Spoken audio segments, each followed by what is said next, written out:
Hey everyone, Deviant is back. If you don't know us yet, we're the podcast reclaiming the word deviant and what it looks like to live off script.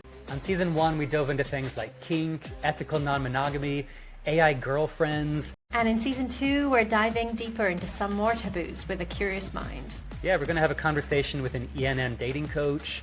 We're going to talk about rope kink, even get into the crunchy issues around cultural appropriation. And we're going to talk to one of the biggest and edgiest dating apps out there about the future of dating apps and modern dating. Ooh, and we're also planning a very special Deviant Season 2 launch party in London next month, so stay tuned for more details on that. Yeah, so without further ado, let's start Season 2.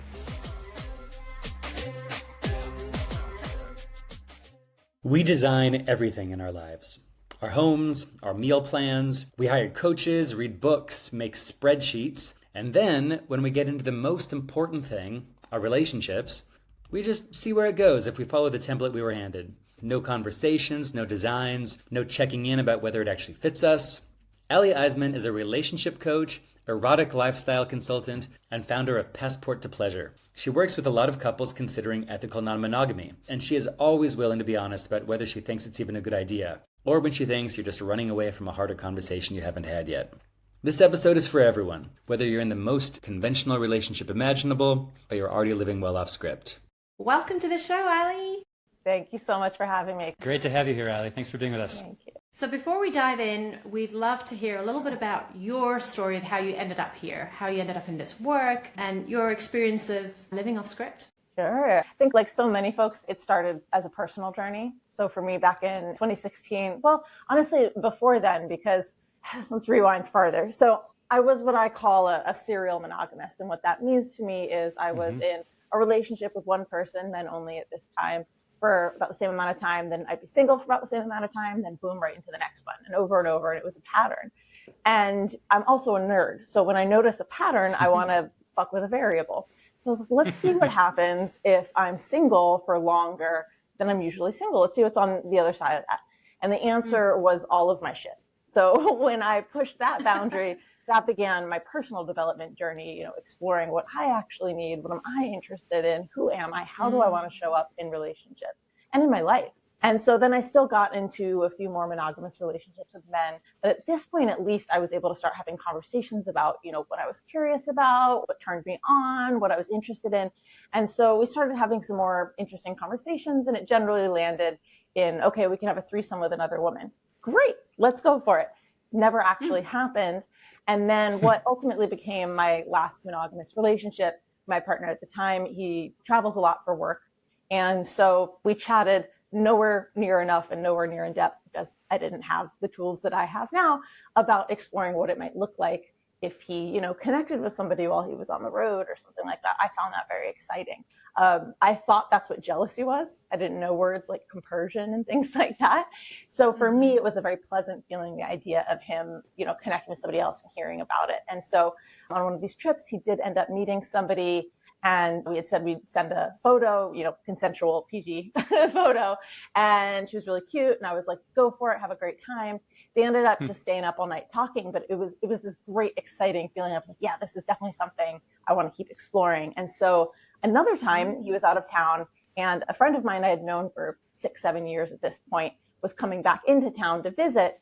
And me and this friend already had a sexual history. We had slept together a number of times. We had already explored that route and were very, very clear that it was just friendship. We also just happened to be two hot people who like having sex. So great. And so I posed this. It is what it is. It happens. And so I posed this to my partner. I was like, this is a great opportunity, safe person, safe space, explored territory, if you will. And he gave me what he called his green light. So my friend and I had a wonderful night together. We had a great time. It was really, really fun. And my partner and I had agreed that I would call him right after. So I leave my friend's place. I call my partner immediately. I'm just bursting. I felt so connected to my partner, even though he wasn't physically present. This experience opened up something in me that I call expansive love. He was very, very much a part of that experience. That experience was its own thing, but it also very much deepened my connection to my partner. I felt very seen, very held, very connected to him, even though he wasn't physically present. So I could not wait to talk to him and share and whatever he wanted to hear. And the other end of the phone was just dead silent. And then all he said was, I can't believe you did it. And it just, I will never forget that moment. It was like vacuum, right? Like all sound. Whoa. I was like, wait, what? And so honestly, like I want to give him the benefit of the doubt. I don't know if he was testing me, because there was sort of that vibe of like, well, I had the opportunity and I didn't, and you did, and therefore I love you more. But I don't know that. Or maybe he genuinely thought he could handle it, and then when confronted with the actual lived experience, he couldn't. And there were other issues in the relationship, anger management, not the greatest communication, et cetera, et cetera. So we didn't have the tools to kind of move through that in a very healthy way. So long story long, that relationship ultimately ended. And I want to be really clear that the relationship didn't end because we opened up the relationship. The relationship ended because opening up brought to the surface a bunch of stuff that we couldn't keep sweeping under the rug anymore. And it made us really look at some stuff, and we're not compatible for this next chapter for sure. So that's what began my journey. It was messy. It was painful. But what I understood was like, okay, this is real for me. It was super confirming on like an identity level. And we did actually seek consult from the friends who had actually introduced us. It was a monogamous couple that had introduced us. And I'll never forget this. And I also want to say this is not the norm. So when you go to folks who have no experience in this, this is not generally what happens. I was very, very lucky. But our friends were like, look, you guys had an agreement. She operated within the agreement. You don't get to be mad at her for operating within the agreements that you have, but you do get to decide whether or not you now want to move forward together in this exploration or not. This seems to be very real for Ally. And so that framing was game changing. I will forever be grateful to those friends for that framing. It has informed so much of where I've gone now, and I couldn't agree more. And a relationship is an agreement. It's just a series of agreements that we talk about and may shift over time, but it's an agreement between two people. So that began my journey. Cut to my first play party, cut to becoming an organizer in that space, cut to getting certified as a relationship coach. I nerd out when I get interested in something. So, there wasn't anywhere near as much access as there is now. So I was just deep diving every workshop, book, anything I could find. And then ended up becoming an organizer and leader within the erotic event space, and found a lot of people coming to me for guidance and advice in both of these areas. So about 2 years ago, I decided to launch what I've been doing now informally in the community for over a decade now as Passport to Pleasure, which is my educational platform. That's the shortest way I know how to tell that story.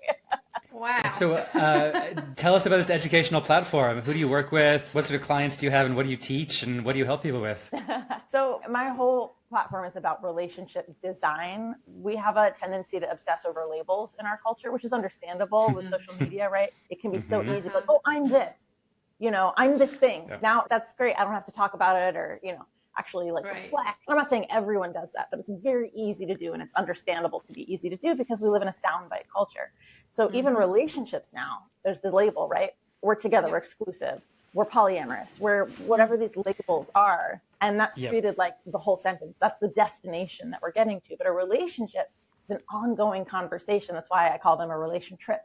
It's always this ongoing thing. So Passport to Pleasure is a platform where you learn relationship skills.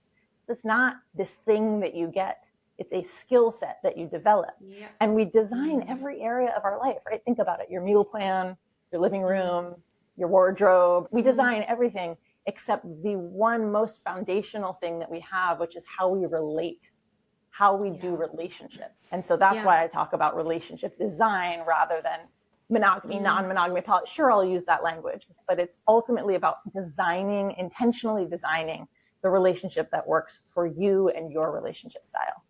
Cool. Yeah. That's just it, right? Like these are some of the most important skills of building a meaningful life and meaningful relationships 100%. In our life. And yet we don't go to any school for building relationships. We don't learn how to do these things well. And I'm thinking about the term relationship design, and I like how it breaks down the walls between monogamy and polyamory, because we do get really rigid about these labels, like, oh, I couldn't possibly do one or the other. But there's so many different flavors and nuances and formulations of all of these things. So it's really not about picking a label. It's about figuring out an agreement between two people. Or more, of course. Yeah. Well, the labels are useful as a conversation starter, but I think they get used a lot of times as like the end of the sentence or the whole sentence. And I think exactly.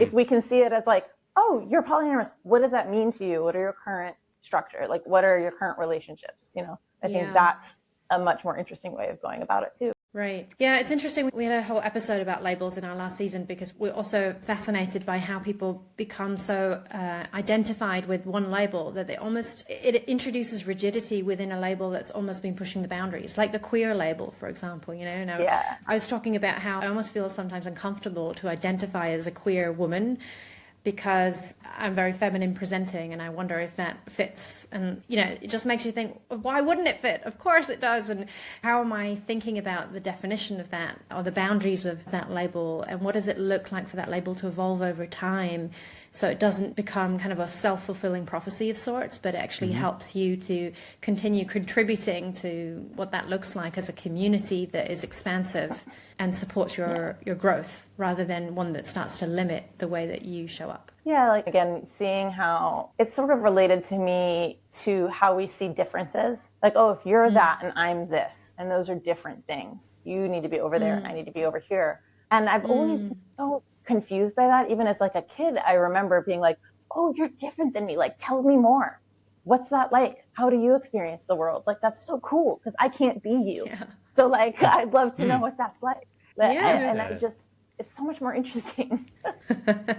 I love this idea of relation trip. The thing I love about that is I think one of the things that I've really embraced since exploring non-monogamy is this idea that love is impermanent, and that doesn't have to be a terrible thing, but actually we walk together through chapters in life, and some chapters we're together for longer and some chapters are shorter, and actually there can be a lot of abundance in love and connection if you think that way. And so it fits really neatly with that idea of, you know, tripping through life together and actually having somebody on each trip with you. Yeah. Well, it's like when we treat it again like a destination or a thing, right? It's something you get. So then when you no longer have it, you failed, you lost something. Like, right.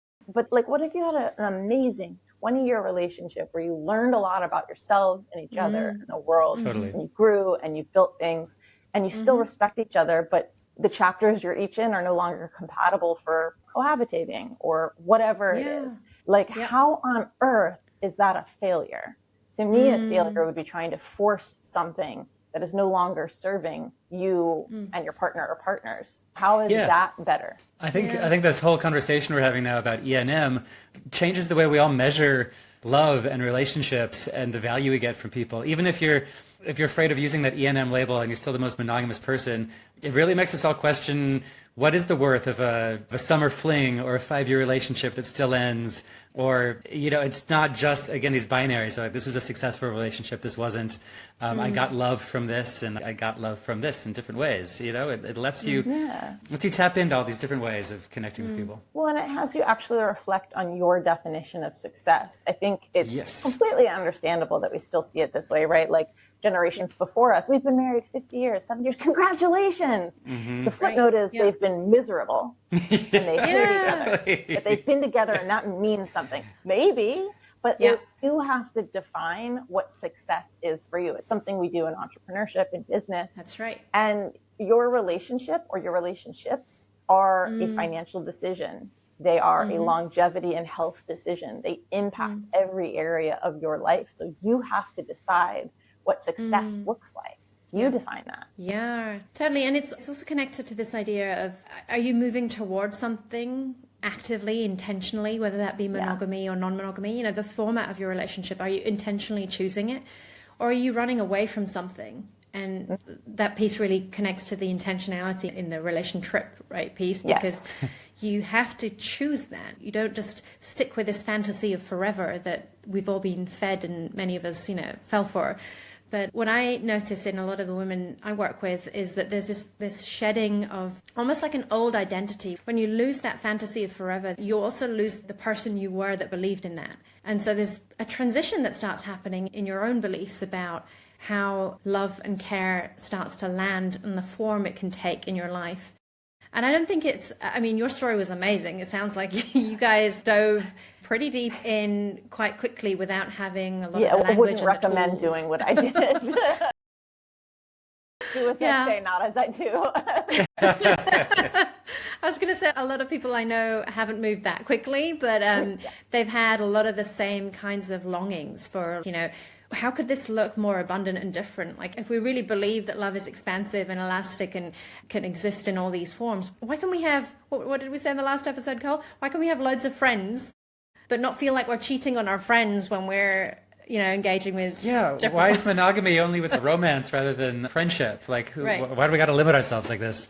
And why can't you romance your friends? Why that was our inaugural episode, was all about that. Exactly. Why can't we romance our friends? And what is, as you say, what is the definition of love, and what is the definition of success? And how do we actually start to just think about these things in a different way? I think you can take that really deep into like what you believe about love and how that turns into your behavior in relationships or what you're seeking in connection. Yeah, I think that there's a few things there. I mean, one of the biggest things to bring out is an uncomfortable truth, I think, for a lot of people, is that by definition, you are your only life partner. There is no one else you will have a relationship with for your probably for your entire life from birth to death. So if you can understand that, then it's like, okay, who does my life partner, who do I want to invest in? What are we contributing to each other? How are we growing? Again, how do you define success? What are you building? What is your life? And so this idea that we're looking for like the one, like it's a little overdone, but like you are the one. So you are the one that you do have a lifelong relationship. So if that's not one that you're working on for your whole life, it gets a lot harder to work on other relationships as well. But then also you brought up something really important. It's something I look for in my practice when couples or individuals even come to me looking for some version of expansive love. And how do we do this? Are you moving away from, or are you moving towards something, right? Is it a vacation? Are you sharing an experience you want to try and dip in and dip out of? Are you moving to a new place together? Are you escaping something? These are different motivations. So something I look for right out the gate. If you're trying to move away from something, like this isn't working, between us, so I'm going to go look for it elsewhere so that we, can stay together. No, we're going to see what's going on here first. And there may be relational incompatibilities. Perhaps one partner, for whatever reason, this is a common one, is just no longer interested in sex. And I want to be clear, potentially sex or sex with this person, two different things. So we're going to look at, is there a reconnection that we're both interested in? Is something going on there? But if one partner is, for whatever reason, we don't have to be sexual our whole lives. If one person's no longer interested in sex and one still is, we have a very interesting social construct where the assumption is, well, then you're monogamous and then you guys are no longer having sex and you should be fine because you're a terrible person if you still want sex and your partner doesn't. It's not like you, obviously you can't force your partner to have sex. That's, first of all, illegal and abusive. So why are they not able then, we say monogamy in our culture, one sexual and relational partner. Well, really now at a time. It used to be for life. For your whole life, now we say at a time. See how definitions change?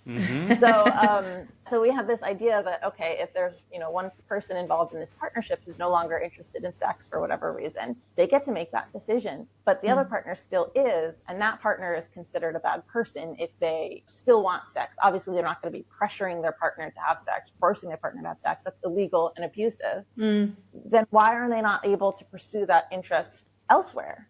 That we conflate love and sex. We say, if you want sex with other people, you don't love me. Those are two different things. Or you want sex with other people, you want me less, or you're less attracted to me. Not necessarily. These are not finite things. They're two separate things. Wanting to have sex with other people and being attracted to your partner. You can be just as attracted to your partner and potentially more so when you engage with other people. So all that to say, it's really important to look at what are you moving towards, or are you moving away from something? Because if you're trying to avoid looking at sexual incompatibility or whatever it is going on in the relationship, and you think you can satisfy that elsewhere, I assure you the lack in communication or whatever is contributing to creating an environment in your current relationship that prevents you from being able to talk about or explore the things you're interested in isn't going to change by going elsewhere. And it certainly isn't going to make that current relationship better by using, opening up as an avoidance tactic. Yeah, I really resonate with how you frame that, Ally. And at the same time, I'm like thinking about people I know who are in monogamous relationships who would really struggle to embrace that idea. In theory, in abstract, maybe it would make rational sense to them. But I think the emotional heat that it creates for somebody, it just draws attention to how much safety comes from the idea of like, you are now only with me, irrespective of whether we are happy together. Safety. Right. Perceived safety. Exactly. So this idea that any connection outside of the two of us is a threat to us rather than something that could augment our relationship or bring us closer together. And I think that's a real paradigm shift that people have to embrace to be willing to think more expansively about love and connection. Yeah. Well, and of course they think that way because we have socially accepted way of doing things. So it's very familiar. And familiarity, a feeling of safety. Yeah. So I understand this agreement. We're only having sex with each other. We're only romantic with each other to equal safety and security. And anything else that we haven't talked about, learned about, created agreements about, etc., like we have here, because we didn't have to do that for this. It's socially accepted. We didn't have to sit down and talk about what does monogamy mean to you? How do you, it just is, right? So of course the unknown feels a lot scarier if you're not talking about it, breaking it down. What are the boundaries that make you feel comfortable, or I should say more comfortable, to explore potentially uncomfortable terrain? Like it feels unsafe. And that's the difference between making it something that's unsafe versus uncomfortable. Uncomfortable is okay. Yeah. Like boundaries are what give us freedom. Thinking opening up means free for all. Like we're gonna do like whatever. I have no more say in anything. Well, then you should be single if that's what you're looking for. Right. If you're looking to open up your relationship, you're in relationship already, then that's a conversation between these two people.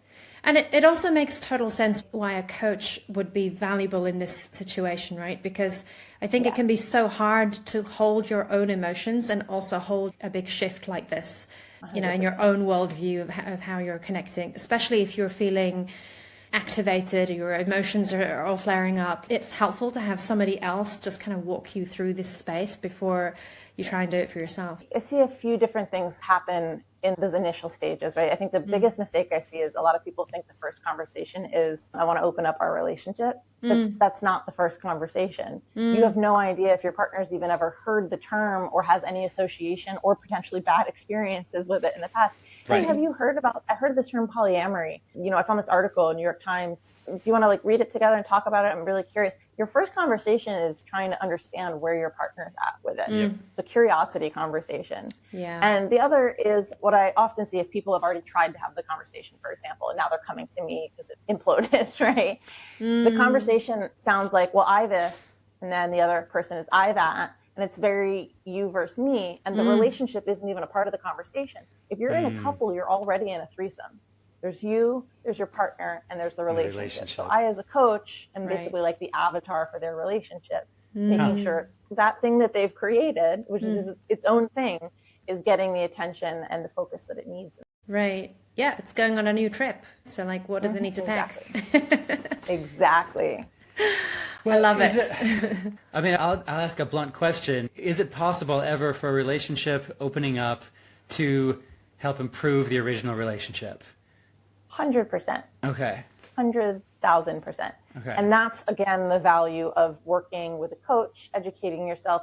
Think about it. If you're I want to get back in shape. I want to go swimming. You don't just go jump in the Pacific Ocean. You get some lessons. You work with a coach. You're at the local pool. There are stages to get ready for something, to try something. I've had couples come to me thinking they want to open up and find out they actually just wanted to be able to talk about it. That's it. Yeah. And so it's just another conversation in the relationship. And yes, of course, it feels more uncomfortable, but it depends on the why. Why are you interested in this? What do you think this is going to contribute to the relationship? And that's a lot of the work in the beginning, is figuring that out. And again, that kind of defines success, right? Maybe you guys are looking for more novelty, or one partner is interested in some geeky stuff, but the other one is it's a no-go. It's a hard no. And so we're looking to create a structure that supports each of them without completely casting aside a relationship that is very functional and fulfilling in every other way. Right. Why would you throw the whole thing out? This is something that can really aid. And honestly, people can experience compersion, which can be unexpected. Both compersion and jealousy can cross into eroticism with the right setting. And so there's so many potential benefits. And I like to talk about pretty much any form of consensual non-monogamy as relationship exposure therapy. And that's not just because it's non-monogamy. It's because we have a social script relationship is one thing and one thing only. So like I mentioned earlier, we never have to talk about it. This is just what it is. And if it's not working, you're the problem. So when we remove that script and we realize, oh, this is a skill set. Oh, there's a bunch of options. Oh, there's like sexual needs and romantic needs are like two different planes, and we can create. Then you're getting into, again, needing that skill set, right? So, sorry, I kind of lost my train of thought. Well, it's almost like, if I'm getting you right about this exposure therapy, we've sort of joked, maybe not joked, that the more people you have sex with, the better you'll get at sex. And you say, right? Like, and the more different kinds of relationships you have, even at the same time, you're learning more of the language of relationships and understanding yourself and how to interact with other people. Is that? Yes, if. Not necessarily yes and, but yes if. So I think that, what is it, Malcolm Gladwell, the 10,000 hours rule, right? 10,000 hours to become an expert. Yes, what have you. If you are learning from each of those hours and each of those experiences versus replicating the same behavior. Sure. You know, this the same way narcissists can use therapy speak to manipulate and control people who are avoidant, or whatever, you know, we can talk about attachment and everything, can use like poly speak or what have you to continue replicating avoidant behaviors rather than actually looking. Yeah. Okay, well, that segues right into my next question, actually, because that's something I've been sitting with and exploring a little while, is that it feels like there's this real irony at the moment in the ENM spheres that I'm in, where there's kind of a philosophy of abundant connection, right? So this idea that we've been talking about of not needing to cage ourselves in this fantasy of one or forever or anything like that. Connecting to abundance and forming different kinds of connections to explore different parts of yourself, whether that's for kink or for romance or something else. And yet it often seems that the people who seem to thrive a lot in these communities are the ones that are most afraid of deep connection. You know, like the avoidantly attached person can run amok almost in these kinds of spaces. And I remember when I first explored ENM with somebody, I remember coming across people who were talking about how they'd been in this kind of relationship dynamic for 2 or 3 years. And then I realized that they'd never been in a relationship that had lasted more than maybe a month or 2 months. And so it felt like actually a really shallow way of forming connections. And there could be so many variables there. It's not the only one, but it made me reflect on why is it so hard to find that combination of abundantly open connection, but also embracing connection in a way that doesn't feel scary. Do you have any reflections on this? So much. I think, again, let's take it out macro, relationships, monogamous, polyamorous, whatever, relationships. Yeah. I would call it the modern manuals, as we know them for men and women and all inclusive of all genders. But if we're looking at from a hetero lens, you know, The Game, written by a sex addict, Eat, Pray, Love, written by a love addict. So we've been given these, like, look into it. They've both written memoirs after about their journeys, realizing this and working on it. So we have been given these tools that aren't really, we haven't been given the skills and the tools needed to build the relationships that we want and deserve, even within monogamy. So we're looking for not the best thing, like butterflies, AKA anxiety and a dysregulated nervous system. How many people have you heard, oh, I just didn't have butterflies.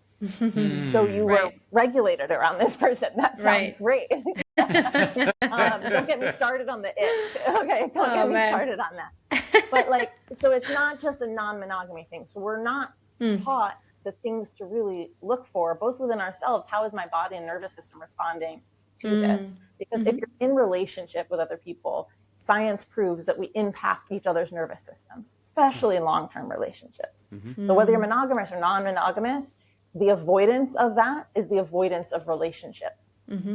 It doesn't matter what structure you're in. So I agree with you. Yeah, if it's a bunch of short-term, like, look, I don't want to be heard as saying, if you want to be the sluttiest version of you ever, and that's your jam right now, freaking go for it. Like, have at it, enjoy. As long as you are clear about what you're capable of and interested in with those involved.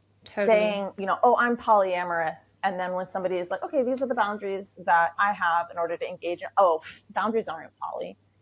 That's not polyamory. So boundaries are a necessary ingredient in any form of healthy and sustainable relationship, from monogamy to polyamory to open relationship. Yeah. So again, it's what are we being taught about what to look for in relationships?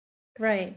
I mean, I guess what I'm challenging though is this idea that I don't know that people who are looking for a longer term dynamic in ENM spaces, I don't know that there are many people actually in that space desperately looking for attachment. I think A lot. there is. Yes. Don't worry, Nyla, it's not And I just... just have not found them yet. Yeah. You are not unique in that.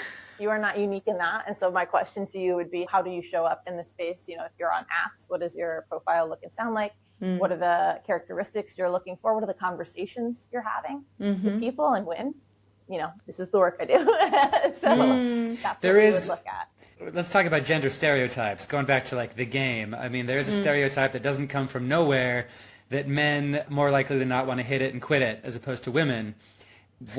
Are there men out there who claim to be ENM, but they're just riding the coattails of this ENM more connection thing to actually just score more? And how do you try to look out for that? 100%. Yeah. And there's women using it to hedge their bets and see who's going to be the best partner, because really they're looking for a monogamous long term, but they want to make sure he's, 6'2", blue eyes, Right. finance, whatever. Yeah, works in finance. Exactly. Trust fund. 7, I don't know. But, yeah, I mean, sure. And there's people using monogamy for the same, like, relationship is being used in ways that aren't supporting us. I think it's much easier to look at or see that, I guess I should say, in like the non-social norm, right? Like, so, Oh my God, another open relationship ended. Surprise. I'm sorry, what's the divorce rate? How many monogamous people?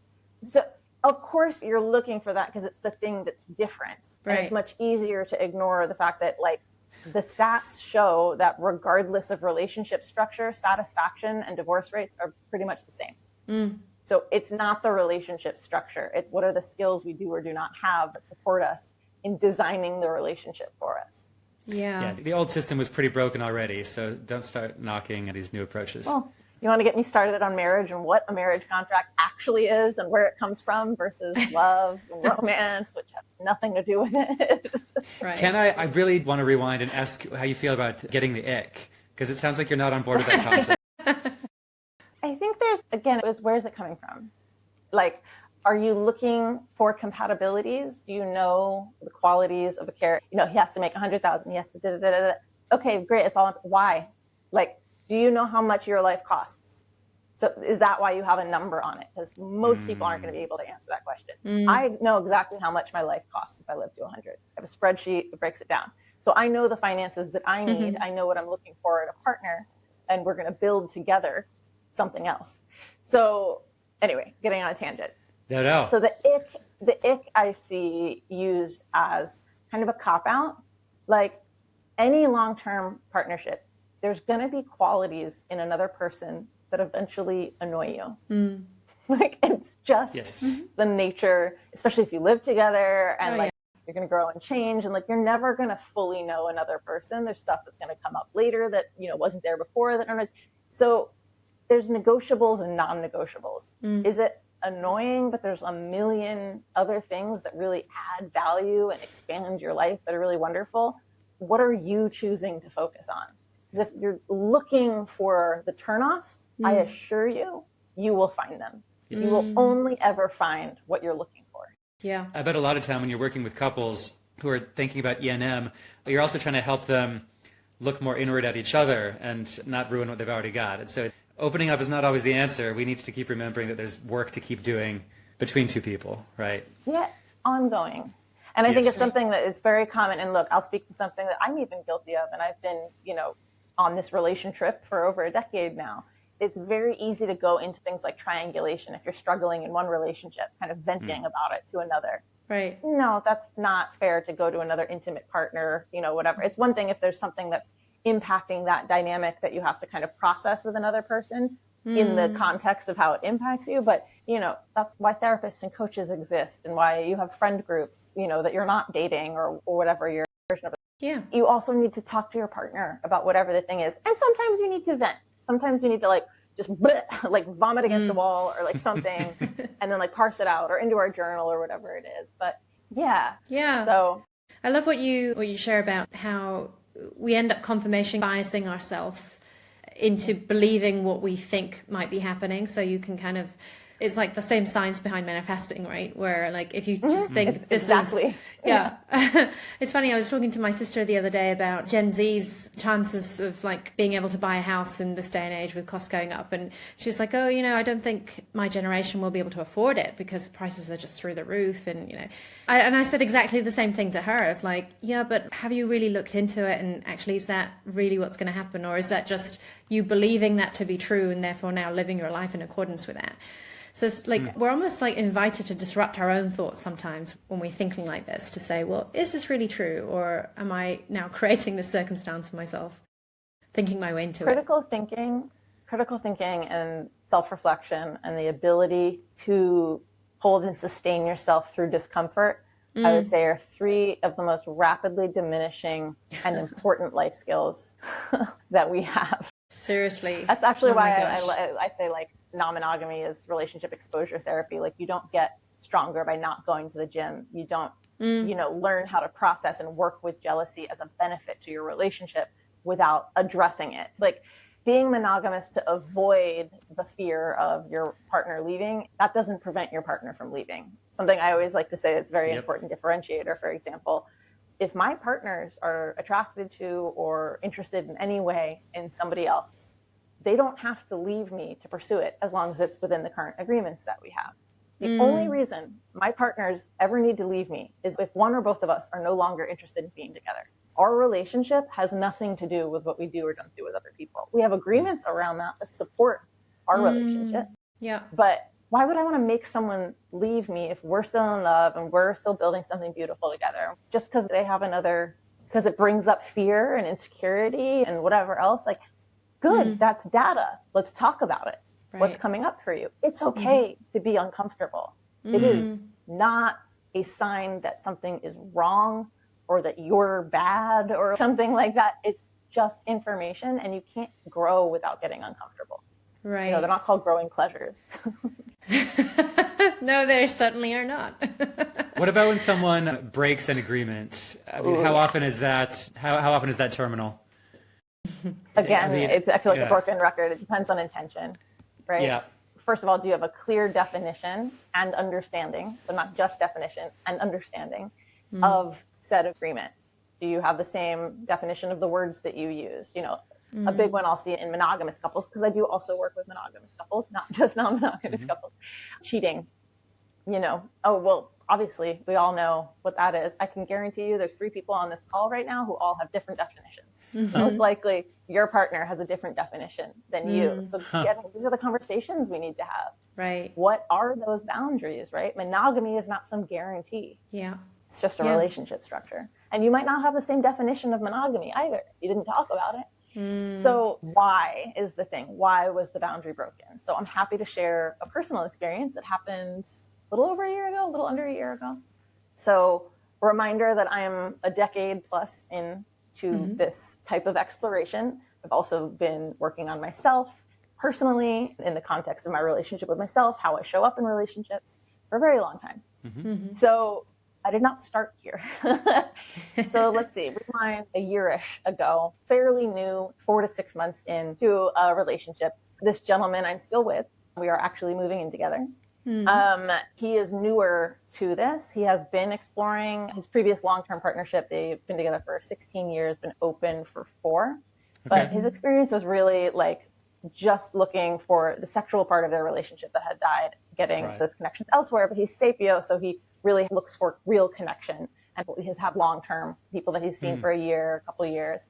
But we're new, we're 4 to 6 months in, and my friend's having an ENM yacht party, which is sexy hot people, awesome DJs for a week on a yacht in Croatia, island hopping. Like, hello, dream. All right. Yeah. Like, do you want to do this fantasy? He's like, yeah, let's go. This is great. I'm like, awesome. Like, I want you to meet people. We haven't played with other people together before, so this is a new experience in a lot of ways. But we're really excited. So we get to the boat pretty quickly. I notice a young woman who I find very attractive. And I'm just like, look, I would love to watch the 2 of you play with each other and just watch. Like that would be very, very hot to me. And she's there with her male partner. And so my partner's into it. We go chat with them. They're both cool. not really interested in playing with her partner. So it's very much him and I like watching them. And so I'm fast forwarding a lot. This is not like we get on the boat, we set this up.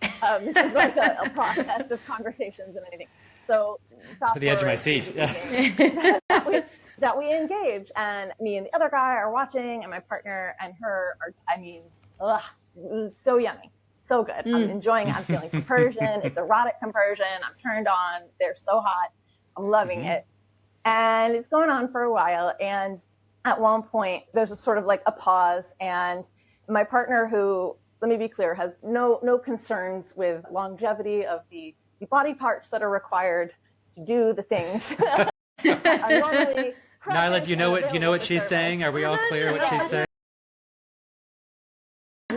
Yes, the member is present. I'm not sure if it's because he's not used to, his partner being there and watching, or he doesn't know, but the said member is not at attention as he normally is.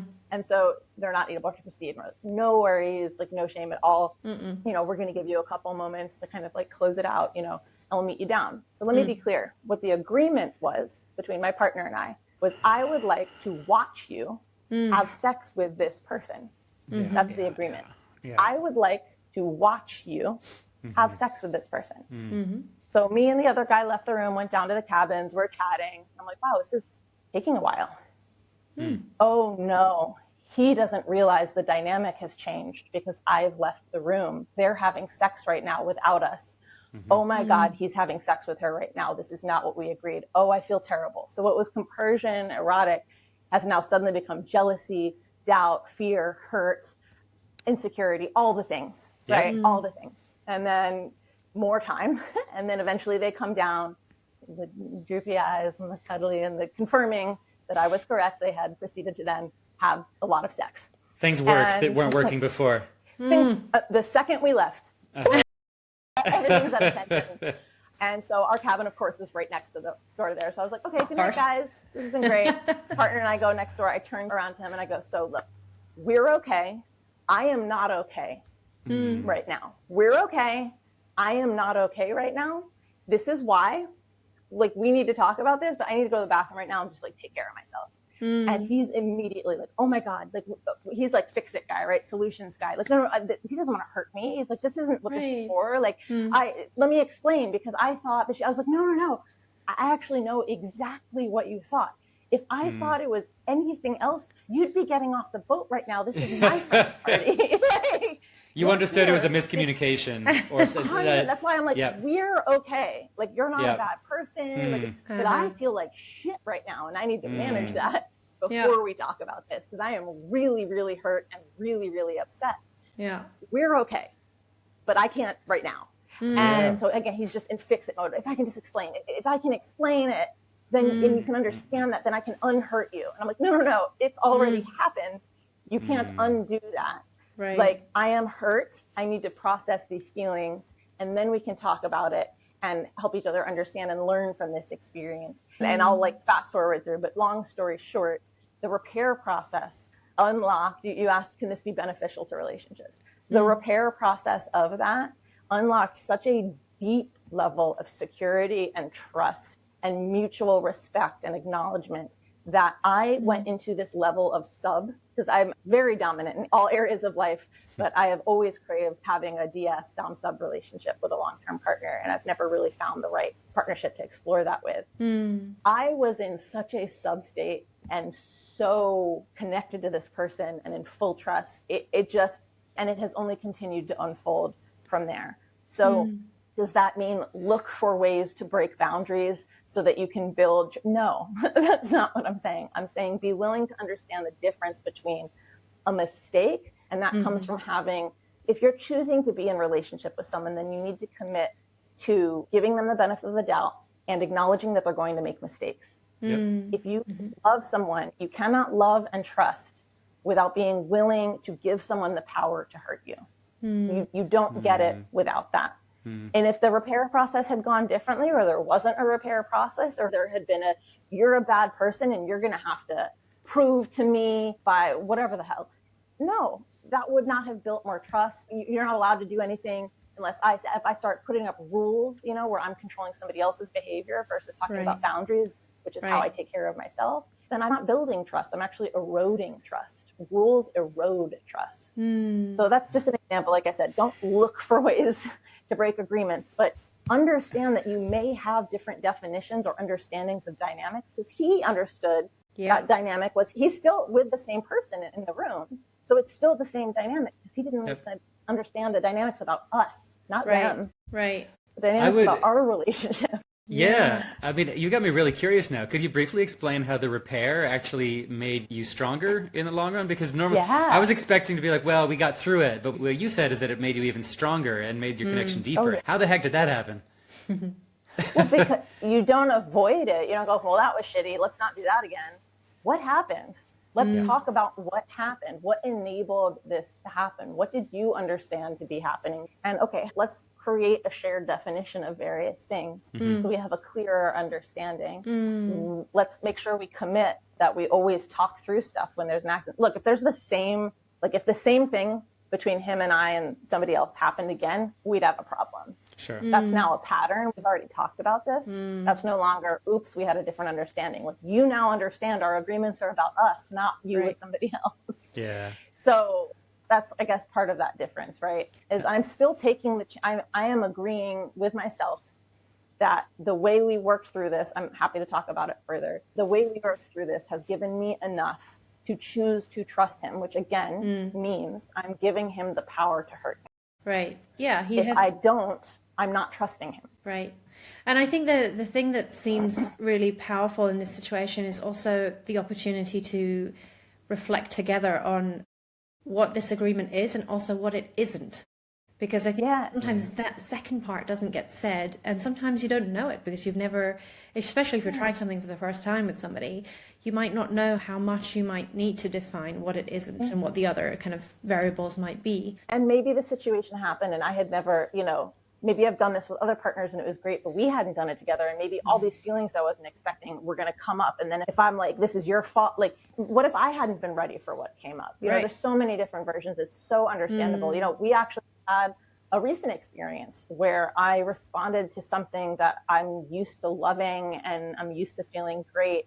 And it didn't for either of us. And we're like, what is this? What's happening right now? And so we changed part of our dynamic right now because it has to do with geography and our ability to be together for periods of time. And we realized we're unable to come back together in the way that we like to after experiences. I'll just say what it is. So right now, because we can't be together geographically, we have like reconnection rituals after one of us connects with somebody else or we connect with another person or people. Yeah. And we can't be together right now because immigration's fun. And and we realized he attended a party that we were supposed to attend together, and then I had to leave the country for immigration limitation. And we decided that he would still go. And I was like, I like him being open to whatever life has to get. I love him. I want him to experience everything wonderful in life. Ideally, I'm there, but I'm not always going to be there. And that's the compersion, right? For people who don't know that. That's basically the definition of compersion. Yeah, I get pleasure from knowing he's experiencing pleasure. And I don't mean that necessarily erotically. I'm happy to know that he's having a full life. I'm honored to be with this person and vice versa. And so he ended up having some connections at this party. And we talked about it after, and I was like, I am feeling awful. This is what is happening. Like I am used to loving this. I have loved this sort of thing for a lot. Why? And we're like talking about it. And he's like, yeah, honestly, like I wasn't, he kind of didn't, he had a limited experience at the party versus what he's normally open to. And it was because he didn't feel very excited by it and open to it either. And we realized it's because we've basically had our empowerment and our autonomy taken away from the dynamic. It'd be one thing if I was like on vacation with my girls, that it's great. I'm choosing to not be there. We'll reconnect when I get back. I can't be over there. He has limitations that prevent him from coming over. We're half a globe apart. So the removal of that choice just removes all pleasure from it for us. So we've decided until we're, living together properly later this year, that for us, we're closed. But I have a girlfriend. Does that mean I end my relationship with my girlfriend who I was seeing before him? No. My relationship with her is separate, but I'm not open to new connections right now. It doesn't feel good. I don't want to do that because it's not adding to the relationships that I already have. Yep. That makes Yeah. sense. It's also, it reflects on how dynamic these things are, right? You're not just one way throughout your whole relationship with somebody. Like, life happens, curveballs, and all of these things change how we feel, change our relationship to our vulnerability. And that naturally reflects in the relationships around us. Yeah, and I want to be clear. I'm not saying you're not allowed to connect with other people because I feel bad. I'm saying, wow, this dynamic that we've explored before doesn't feel good for me. I'm noticing I don't even want to connect with other people, so I'm just not going to. How are you feeling? And he's like, you know what? I'm feeling the same way. I'm actually not really interested. I miss you. So until we can come together, I'm not really interested in seeing other people too. I was like, great, that works for me. It's an agreement the two of you made. It wasn't a rule. Yeah.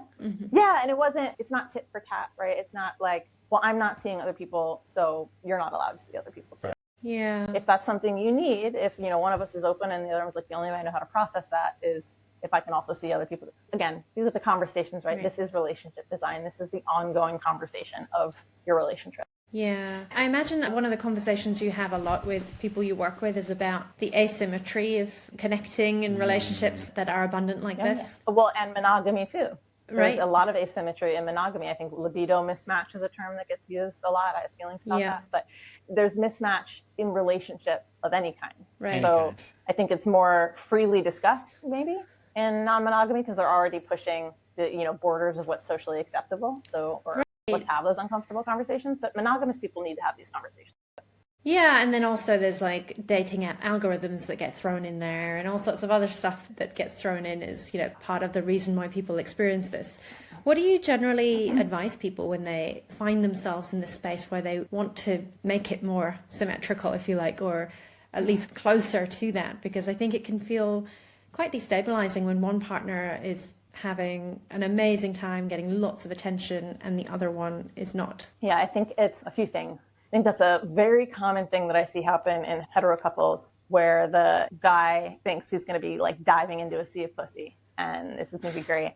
And the reality is it's very hard for him to get dates and it's extremely easy for his wife or his girlfriend to get dates. And this kind of goes back to what we were talking about before with at least what we're conditioned to believe. Yes, I have a lot of thoughts about this in that men are happy to have sex with whoever. They don't care what your relationship dynamic is. They're just happy to get one off. Right. And women are looking for more of a connection and potential long-term partnership. So when they hear that you're already partnered, well, they want that spot. So it's definitely a common thing that I see. And a mistake I see a lot of people make is, if it's the guy, for example, who wanted to open up the relationship because of his fantasy of what it was going to be, and then he gets smacked in the face with reality, and it's very uncomfortable, and he doesn't like what he's feeling, and he wants to shut it all down, but now his wife's having a great time and is actually like into continuing, and he's upset and feels that that's wrong. Right. We're going to work on this.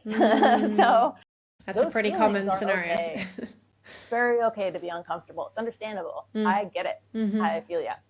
It's hard for me because my male partner has an easier time. Like we're both pretty sapio, but I feel that he has an easier time. He feels I have an easier time. So our feelings about the other person's experience aren't necessarily accurate. So we need to look at what our feelings are. So if we're looking, if we're stepping in and we're single and we're like, I know that I want to be with somebody who sees other people or doesn't see other people. That's a decision you need to make about who you're seeing. You don't get to tell other people whether or not they see other people. You get to decide if you're seeing people who do or do not see other people. Yep. Right. That's the difference between a rule and a boundary. So if you're in a relationship that's already existing and you have decided to open the relationship, which is different than I want to explore polyamory and ENM. If you're in a relationship, it's not just about you. It's about the relationship. You have asked to change the relationship dynamic. So everyone involved in that dynamic gets to have a say. Now, does that mean one partner gets to do whatever they want? It doesn't matter how the other partner feels? No, because again, this is a relationship. Everyone needs to have a play or a part in this and how this unfolds. That's where boundaries come in. Okay, you're going to keep dating. I'm not getting as many dates. I feel very uncomfortable about that. But we've, agreed that we're going to meet with our coach once a week and talk about it. And we worked with that coach to discover something that I've always wanted to do is pottery. So anytime you are on a date and I don't have a date, I'm going to go to a pottery class. And I'm going to invest in myself and be curious and have novelty in my life while you're experiencing novelty in your life. And then we'll come back together and share our experiences or whatever that looks like. Does that answer your question? Yeah, it does. And I think that's actually a really wonderful way to work with, I think, the grief also, or that sense Yeah, of great loss call. that people feel when their partner's having a great time. It's often not that they want to take that great time away from their partner. It's just, I don't know what to do with myself right now, you know? So, Well, a lot of times it's, I want to share that with you. right, But the exactly. avoidance of discomfort prevents that. Because we're so taught, like, we have an entire world built around comfort. Like, don't be uncomfortable. Nothing should be hard. What on earth?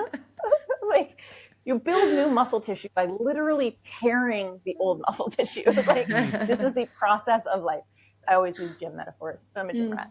But the need to develop, like, honestly, if you take nothing away from this conversation other than understanding that developing the ability, or the capacity, I should say, to hold discomfort is the single most important thing, you know, next to what did I say, critical thinking and self-reflection that you can ever develop. It will impact and ripple out into every area of your life. If you can hold that discomfort, you know, like I work with couples who they want to open up, but it's too much. It's like a flood, right? Like if they hear about everything, like they don't want their partner to tell them all the things. That's okay. You get to start there. You can titrate the information. Yeah. But avoiding sharing anything because it's uncomfortable also prevents you from sharing in the experience with your partner. So I really support people in developing the skills to at least somehow share. Like, look, I can't tell people, obviously, what kind of relationships to have. If you want to have parallel poly, you get to have your own boundaries. You know, don't ask, don't tell. I never recommend it, but it's something that works for people at a certain point. Fantastic. As long as it's a journey. Again, we're on a relationship. Right. So, and it's also about sensitivity, right? It's about sensitivity as you're noticing how you're both feeling through that experience, right? It comes back to what you said earlier about intention. Like, how do we continue to nurture this beautiful thing we have whilst also creating these opportunities for fulfillment outside of that or alongside that? And you're not making your partner responsible for your emotional state, right? Like, okay, they went on this date. And knowing that is giving you a lot of discomfort and it's bringing up insecurities and you're comparing yourself to this other person. And I assure you, your fantasy of who this person is probably not reality. You know, they're always going to be better looking than you, make more money, like all that stuff. Sure. Maybe. When you imagine it, you're like, oh my God, this perfect person. But you're imagining, you're getting data. I'm not feeling so great about my body. I'm not feeling so great about my income. I'm not like, this is information again for you to look at. Do I need to change anything in my life to make me feel more confident around this? That's data for you. Avoiding it, you miss that personal growth opportunity. And then you miss reconnection with your partner. I want you to tell me about the date. I just want you to tell me about like the first 5 minutes, or I just want you to tell me about what you liked about them or whatever that is to try it out. And then I'm going to share how it feels to hear that. And I'm going to ask for cuddles or whatever it is that you need. You're doing, it's the same. I don't want to say repair because there hasn't been like a rupture per se, but there's been a disruption to your nervous system. And now you're giving your partner the opportunity to comfort you in that. Now you're using that experience to build deeper connection, trust, intimacy, etc. in your partnership rather than trying to avoid reality. And whether you avoid it by thinking monogamy means forever and they're never going to XYZ rather than actually talking about it, or if you're using don't ask, don't tell to pretend you're in monogamy, whatever that is, you're avoiding reality, you're avoiding your relationship, you're avoiding building intimacy and trust and connection. Yeah. Can you help me understand the difference between jealousy and erotic jealousy? I guess, and erotic compersion too. You'll find I'm a big fan of 4 quadrants. Okay, I love a good quadrant. 2 planes. So you'll hear compersion described sometimes as like the opposite of jealousy, which isn't necessarily accurate because I can speak from personal experience that you can have both at the same time. There's a confusing moment. But think of it this way. So if they are on a plane, right? If compersion and jealousy, these are the emotional experience, right? This is just the emotional experience. There are physical attributes to them, yes. But the emotional experience of compersion is pleasant, feels really good. The emotional experience of jealousy, and I should say physical experience of jealousy, not so great, doesn't feel good, right? The other plane is arousal. Unaroused, non-sexual, to fully aroused, sexual. Compersion and jealousy in the right secure setting with the right agreements and what I have found to be autonomy and agency, right? Security and agency, empowerment. in a scenario can unlock that erotic potential when arousal is now here. It's still compersion or jealousy. When you're in jealousy and it's arousing, it's still jealousy. Emotionally, it's the, but I'm turned on. You can also have compersion simultaneously or on its own, and it can be erotic or not. This is not an evolved conversation, like you've mastered jealousy because now it's erotic, or you're broken because you can't get turned on when you're jealous. Like, you don't have to any of these, and you're not like a better person. You're just cultivating skills, right? Again, relationship design, skill set, skills you can learn or not. Some people are more predisposed to compersion than others. Some are more predisposed to jealousy than others. But there is no such thing as a jealous person or a compersive person. There are people who experience jealousy or compersion, and it can or cannot be erotic depending on the dynamic. Fascinating. Thank you. The two axes. Clicked that into place, even if it's not something that I can immediately relate to, because I think for better or for worse, I don't think I've lived in all four of those quadrants, but if I'm lucky someday, I'll get to really feel what you're talking about. I mean, I can explain too, like actually the example that I just brought up recently with my partner, where we realized, because of our lack of agency in our geography right now, we're disempowered in a scenario that is normally empowering. The eroticism is out the door. It's just jealousy. So if we're looking at, again, that four quadrant, like, compersion to jealousy, non-aroused to fully aroused. Think of it like when you're in a scenario that is generally considered disempowering. You know, jealousy's been triggered, non-consensual sexual experience, like that sort of a thing. Your power is taken away, your agency is taken away. When you make an agreement to create an environment where you're choosing to be in it, you've set the practices around what this is going to be like. You're now putting your agency back in. You are putting the choice into your hands. You are empowering yourself in that situation, and you're in a secure environment. The relationship, wherever you are, physically, all of that. You're secure in all of that. You now have a playground for potentially unlocking the eroticism in that. But from my personal and professional explorations, this is something I'm neck deep in right now, professionally and personally. That empowerment, that agency, that ability to choose is key. Without it, it's unsafe. It feels unsafe to your nervous system. And when your nervous system feels unsafe, feels threatened, you're not you're not able to be aroused in that way. Right. That makes sense. That's again why it's like with kink, right? Everything is pre-negotiated. If it's not, it's abuse. That's the main differentiator. Everything is clearly negotiated.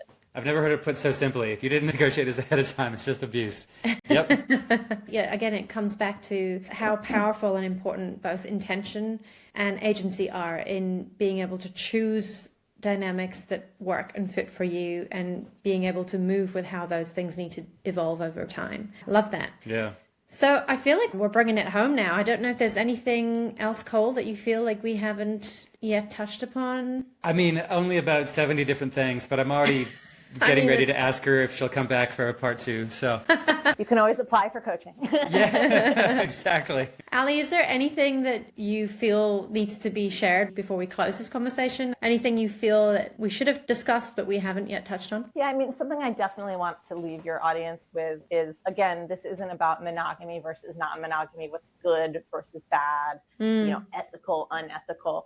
It's about relationship design and understanding that it's a skill set, which means if, you're struggling right now, it's okay. You can get better at this. Yeah. And really understanding that relationship is something that can be designed, and you can have a different relationship style. So I talked about my love of 4 quadrants. So I created a 4-quadrant model for relationship styles. And it has to do with that very, very important key differentiator we touched on at the beginning of the conversation, that our sexual or physical needs are different from our emotional or romantic needs. And we can have a different exclusivity need for either of those.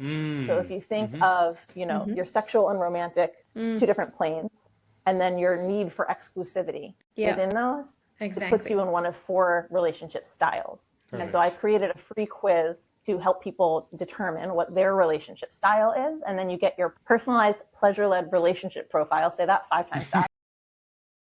It basically breaks down all the different types of relationship structures that can support your current relationship style, all the, speed bumps you'll potentially walk into, what you're generally better at in a relationship and what your blind spots might be, all those kinds of fun things. And it's totally free at myrelationshipstyle.com.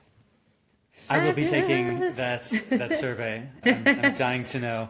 You put things in a way that make it all suddenly make so much sense. So thank you. It's been really great talking with you. Can I get that soundbite? Thank you so much, Ally. I first came across you through your content when I was also figuring shit out with ENM. So you've been really supportive to my own journey as well. And I knew this conversation was going to be fun and just full of so much guidance and, depth. Actually, this is the stuff that we don't get to talk about in a detailed way. And I think every time we have conversations about this, we always learn something new. So thank you so much for sharing your wisdom with us. And please come back again. Pleasure. I would love to. And if you're interested in finding that content that you just mentioned, I'm pretty easy to find on all the platforms at Passport to Pleasure. And it's the number 2. Mm-hmm. And that's my website as well, passport2pleasure.com. Yeah, we'll include it in the show notes so people can find it easily. Perfect. Thank you so much, Ally. Yeah, pleasure.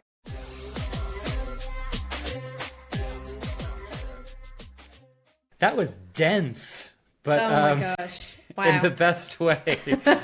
I love how intentional she is about everything all the time. Yes. Right?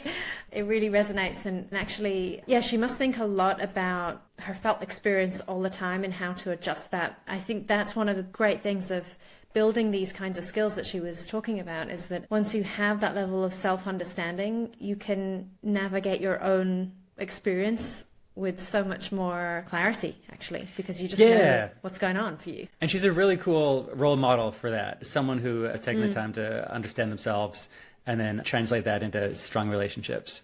It made me think that we should even do a whole episode on, self-love, the one long-term relationship that we've got our whole life, as she said. I know. There's that cheesy poem, isn't it? How does it go again? You're not about to quote RuPaul, are you? Something for a lifetime. Oh, yeah. Something, a season, a lifetime. Teach a man to fuck. Wait, that's not it. A reason. Okay. You know that cheesy poem? No. Which goes, a reason, a season, a lifetime, where some people come into your life for a reason. Some people are there for a season. Yes. And guess who's there for a lifetime? It's me. Just me, baby. Yeah. So take care of yourself. Yeah. Give yourself some love. Yeah. You're the only one hanging around forever. Whether you like yourself or not, so you may as well like yourself. Yeah, exactly. I think the big takeaway for me is there's as many gradients of ENM as there are people. And get over this binary of like, are you monogamous? Are you ENM? There's so many different ways to share sexual energy or share romantic energy. And we need to be attuned to whatever works for each of us. Right. Yeah. And just building a set of agreements together that makes sense for both of you. Like, that doesn't actually have anything to do with how somebody else might define them or not. So it's mostly just what works for me rather than how do I follow a model that somebody else has laid out in front of me. And there's hope for me yet, because apparently there are polyamorous men out there who actually are not afraid of connecting deeply. So oh yeah, for sure. I'll report back in our next episode with her.